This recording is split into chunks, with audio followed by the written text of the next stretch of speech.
Just over 50 days into his term of office, the pieces are falling into place for President William Ruto. A list of 51 nominees for position of principal secretaries is headed to Parliament for approval, a process that should mark the end of the formation of cabinet. With all the 22 new cabinet secretaries now formally in office, the texture, nature and substance of President Ruto's administration is beginning to assume its form. Earlier today, images emerged showing convicted Member of Parliament John Waluke, who's supposedly in prison, chatting away from the comfort of the office of senior Kenya prisons officials. Waluke had just been handed a certificate by the Azimio la Umoja One Kenya coalition nominating him to the Parliamentary Service Commission, PSC. The images come against the backdrop of the collapse of cases against prominent personalities. Tonight we ask, is the criminal justice system unraveling, or is it too early to ask? Gashuri's punchline does not think it's too early for incoming cabinet secretaries and other senior appointees to think about the end. Vitu huisha, kuwa mpole. Kaikai's Kicker shares the pain of two Kenyan families that attribute their pain to the Kenyatta National Hospital and Mama Lucy Hospital, respectively. And on My Take, the rains are here. Let us now pray for wisdom. The gang is here. There are regional persuasions. There are community persuasions. I haven't appointed any cabinet for any region or for any county or for any community. I have appointed a cabinet of Kenya. I expect you to respect your oath of office and serve all Kenyans equally. I didn't hear any one of you swear to serve their friends or their families or their regions or their religions. Each one of us here have sworn to serve the people of Kenya. So, ladies and gentlemen watching and gentlemen here with me, that was a couple of, it's now been, what, 2-3 weeks when he was nominating his cabinet. But then just yesterday, now the principal secretaries have been selected. And what a journey that has been. So 9,154 applied for the position of principal secretaries. There was a short list of 477, and then that short list was lengthened by an additional 108, and then that long list was then again shortlisted to 584, and then 585. And then the interviews, and then 250, and then 51. What a journey that has been, Francis. You've been actually covering this story from the beginning with the appointments. Absolutely, and it's a continuation of what was happening in the cabinet process, appointing the cabinet. Look, there were very many applicants. I remember we were going through the list of 9,514 applicants, and you could see some very interesting names. Oh, even this one applied. Oh, even, okay.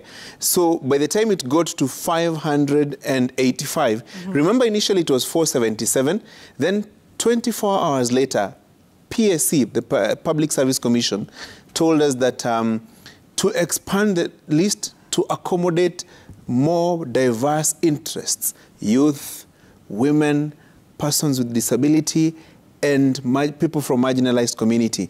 And actually about 12 nominees came from the expanded list of 108. And so in total, 51 principal secretary nominees from a list of 9,514. That was huge. I wonder what process PSC used to slash it and distill it to 585, and then eventually to 250, that the list that they gave to the president to pick 51 from that list. But no surprise per se, surprise in the sense that the tangent in which the list has taken is very familiar. First of all, rewarding loyalty and where the bulk of the votes came from. That is the Mount Kenya region and the Rift Valley region. Those two regions have about 27, is it 27, 13 and 14? Yeah. About 27 nominees from a list of 51. That's more than half. Then there were 6 PSs who served in President Uhuru Kenyatta's government, in which the deputy president then was the current president, William Ruto. 6 have been retained. About 49 PSs in President Uhuru Kenyatta's government had applied to transit with President William Ruto into his government. Only 6 were successful. Yeah. There are also very many politicians who applied for the PS jobs, particularly those who failed in the August 9th general election. Out of them, only 8 succeeded in that list. I saw quite a number of them who had applied. By the way, you remember Boya Molu, IEBC commissioner, had applied. Hadn't all 3 commissioners applied? No, only Boya did. Okay. And he didn't qualify. Right. Remember former vice chair of IEBC, Lilian Mahiri Zaja? Yeah. She had also applied. She didn't make it. And quite a number of people in that list of 9,514. So suffice to say, only 6 of the current PSs, because they haven't left, will remain. Belio Kipsang making a comeback to the Ministry of Education, Basic Education. Remember, in February last year, he was moved to the Regional Development Ministry or State Department.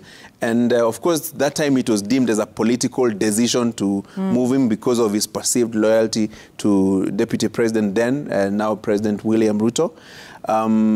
Peter Tum returns to the Ministry of Health. He was in that ministry previously.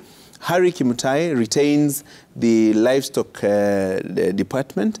And Chris Kipto, who was in Environment, now at Treasury.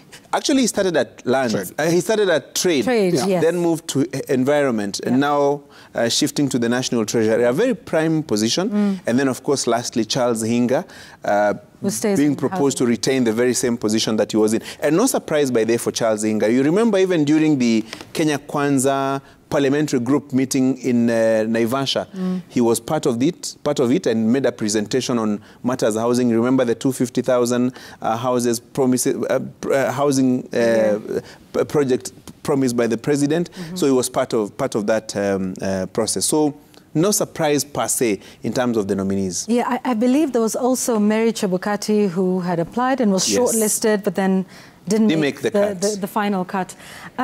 Linus, what might have informed the 250 who were successful during the interview down to 51? What was the thinking? I mean, Gashuri has talked about, the reward system, but then it's obviously quite the decision because there's been some outcry from, some quarters like the LSK and others.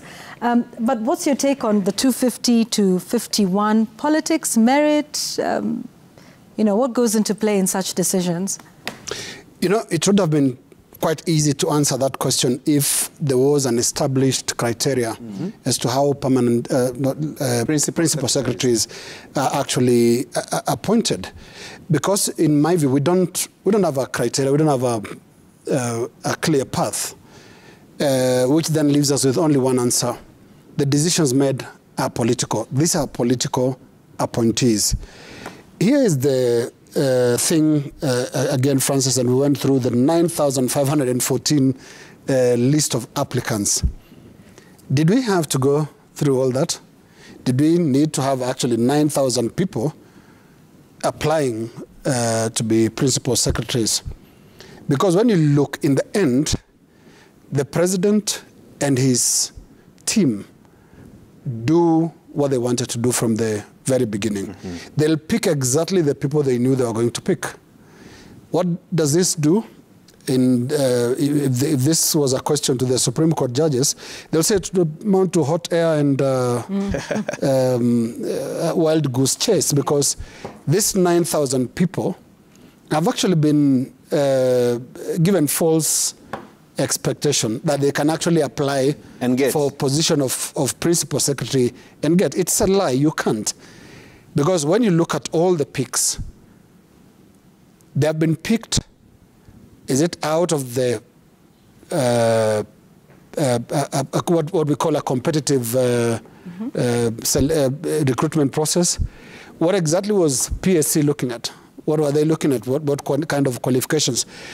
I think PSC was reduced to doing small formalities like ensure the applicant has an ID, is a citizen of Kenya, is not in jail. Things, very simple, basic things. Because the wish of the president, the wish of the political team is to be met. And that's why I think it was really pointless to get 9,000 Kenyans to apply for these jobs when the politicians knew what who they wanted exactly where. This process, and maybe this is something that Kenyans can also discuss, whether this is how we should be picking principal secretaries, or should we be picking them just the same way we pick cabinet secretaries? Because cabinet secretaries do not have to apply; they are picked by the president, and then they are subjected to the process. But here is one thing else that needs to be discussed, and that is the position of principal secretary. Before the Constitution of Kenya 2010 was promulgated, was called the position of permanent secretary. This used to be the office of highest aspiration for a career civil servant. These are the people who go to the civil service as cadets. You know, they are picked, they are trained, and they go into the process of rising through the ranks. Painstakingly so. Painstakingly so.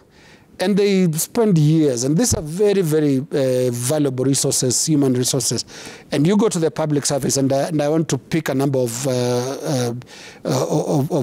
departments and talk about. I mean, in the height of the COVID-19, we were interacting with the Ministry of Health people. Yeah. Look at the number of technical people in the Ministry of Health who know so much, who do so much.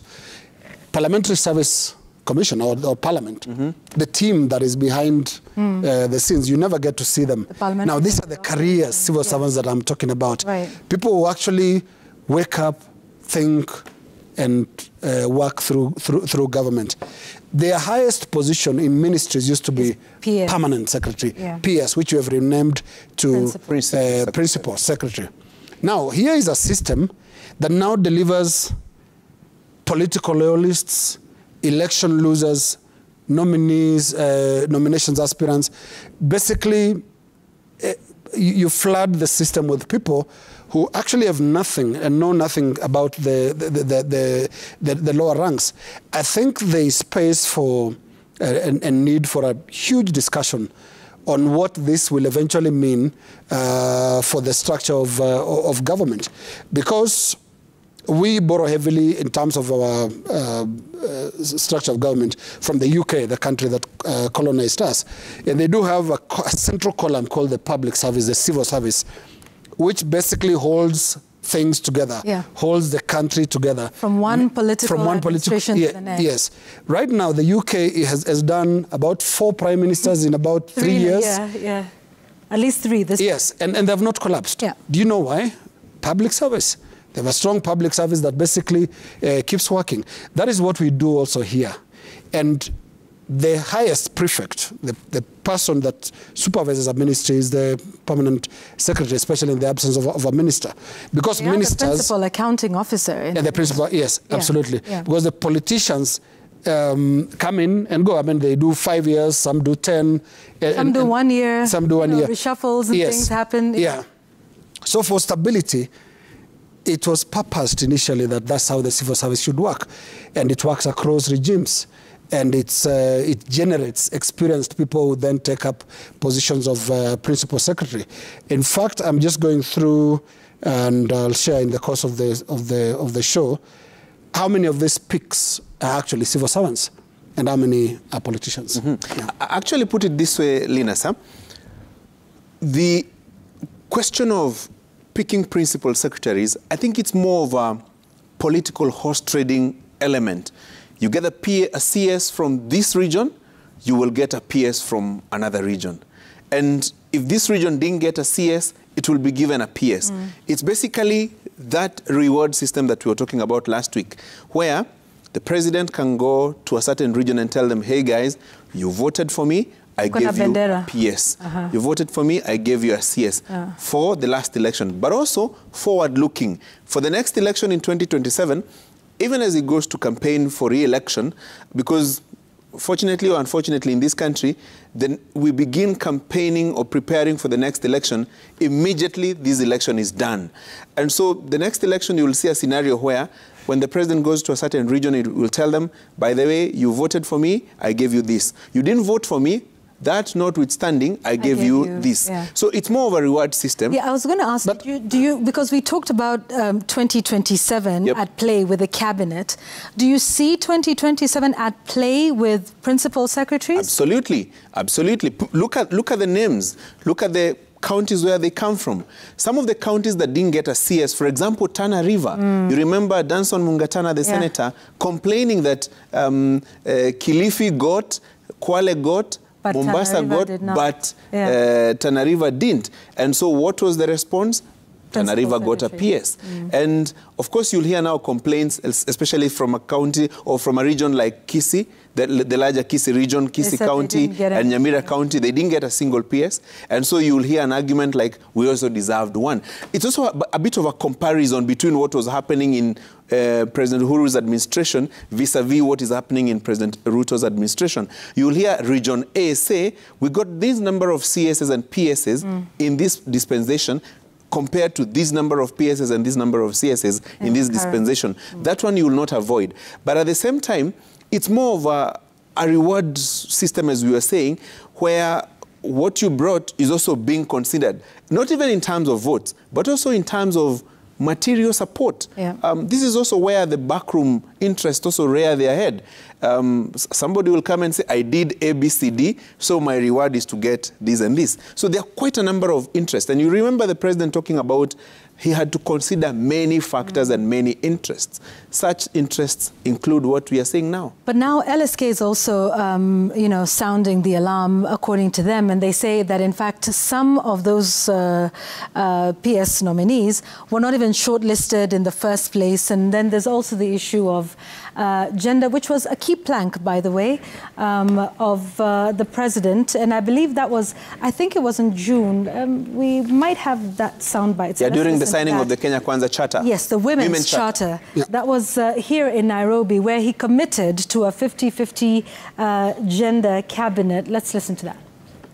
I commit on behalf of Kenya Kwanza Alliance that we shall allocate 50% of all cabinet positions to the women of Kenya.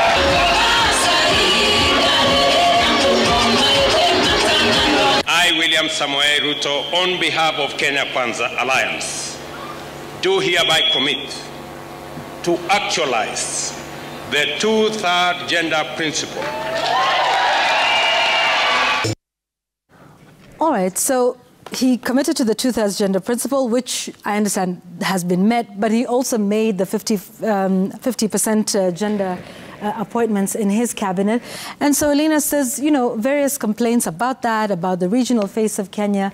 And my question is whether this is at all possible. How are you able to make all Kenyans feel represented in appointments? Cabinet is only so big. I think they've now about 3 to 4 departments in each of the ministries, and therefore, you know, each headed by a PS, some 1, some 2, 3, 4.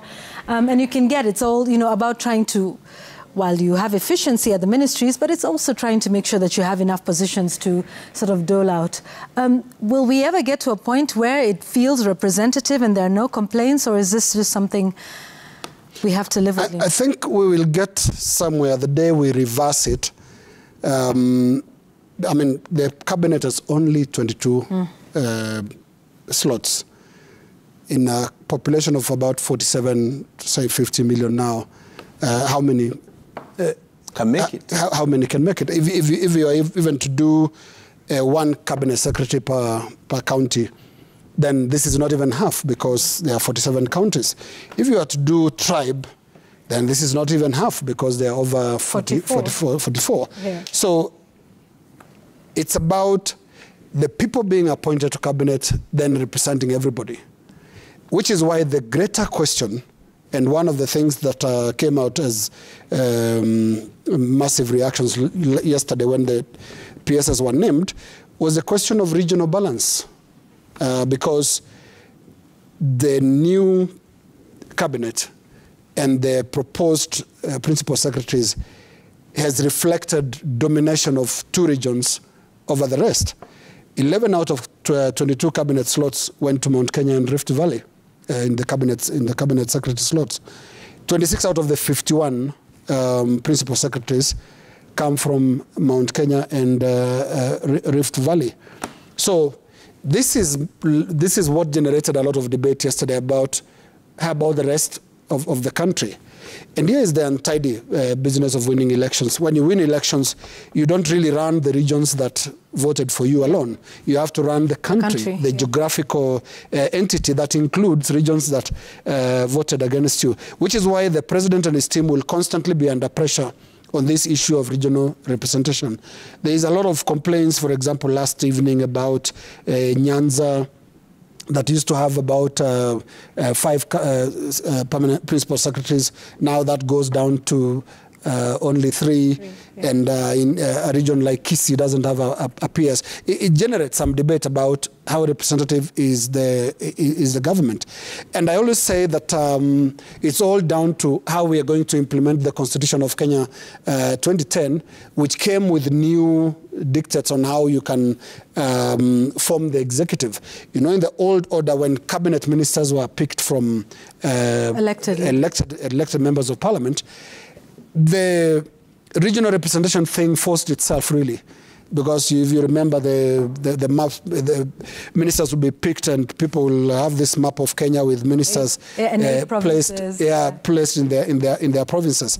Because if you put this on the map, 11 out of 22, 26 out of 51, it looks rather odd. It doesn't inspire, you know, inclusivity, and that is the why last night and yesterday when these names came out, the main debate was about inclusivity. Yeah, I also wanted to ask you, because you said you would talk about some of those career civil servants who've made it to the final list of nominees. You know, there's also that question that we've just talked about with the political appointments, or, you know, so to speak. But there are some career civil servants who've made it to this final list. Yes, which is a good thing. It's very, very good.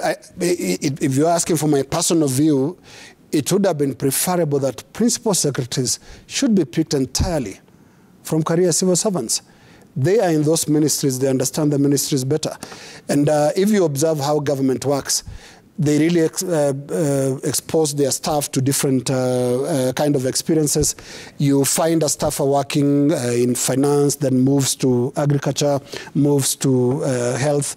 You know, and they gain experience. They are the people who know how these institutions work. And you would want an arrangement like that, so that you don't have an arrangement where, like we'll have right now, where the PS and the CS are both newcomers and both new to the assignment that they're being given.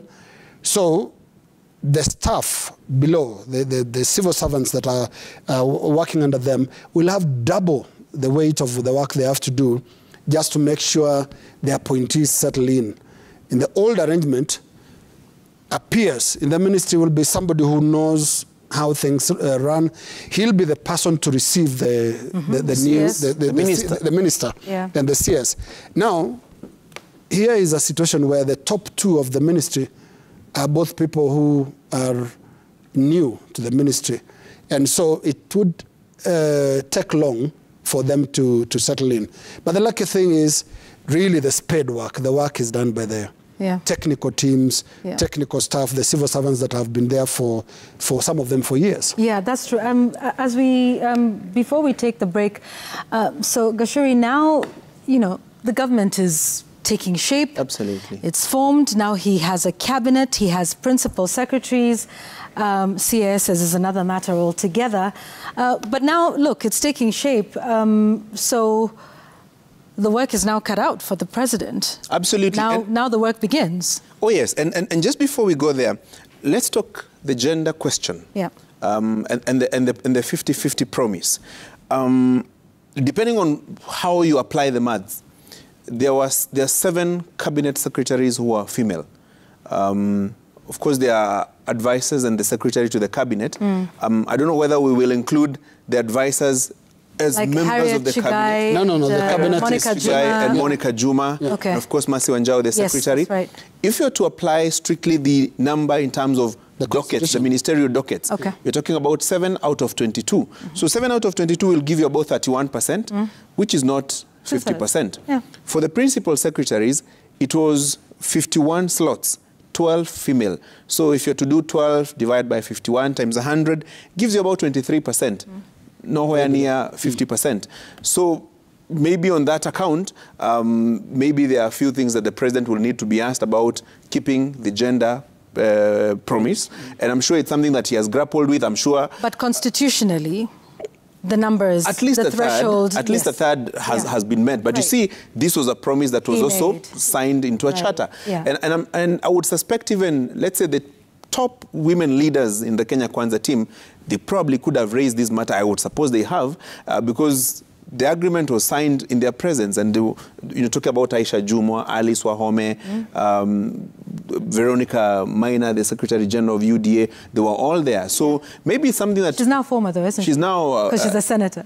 No, she still remains. She still remains as position? Edwin Sifuna is still in the Senate. Secretary General. Senate and Secretary General. Absolutely. So depending on which numbers you apply, then probably there's a question that you will need to ask. Maybe, and this is what I suspect, the CAS position is coming up, the Chief Administrative Secretary. The deadline for application was last week on Friday. Yeah. And so now the shortlisting continues. Maybe by tomorrow or sometime early next week, we could have the final list of the people who have made the shortlist. The question is how many applied and how many positions are available. I would suppose they would be almost equal to the number of cabinet secretaries, because you also don't want to load too many people and make it top heavy. Maybe some dockets, maximum 2, maybe maximum 2, but mostly 1. And this, take it to the nearest bank. This will be the field for rewarding all those who failed in the election. Almost all of them. I don't want to mention names, but anyone who vied and failed and was prominently part of the Kenya Kwanza team, you will see them. So there would be no surprise whatsoever. The only challenge also is not all of them will be appointed. So you will also hear some outcry because the question will be, how is it that so-and-so got and I didn't get? And that is where you'll also hear issues like, I come from a region that gave you this number of votes, but you gave so-and-so who comes from a region that didn't give as much. So quite a number of those discussions are likely to be. But no, this is where I find it interesting. I think there's an addiction of sorts in being in public service or in being in these positions.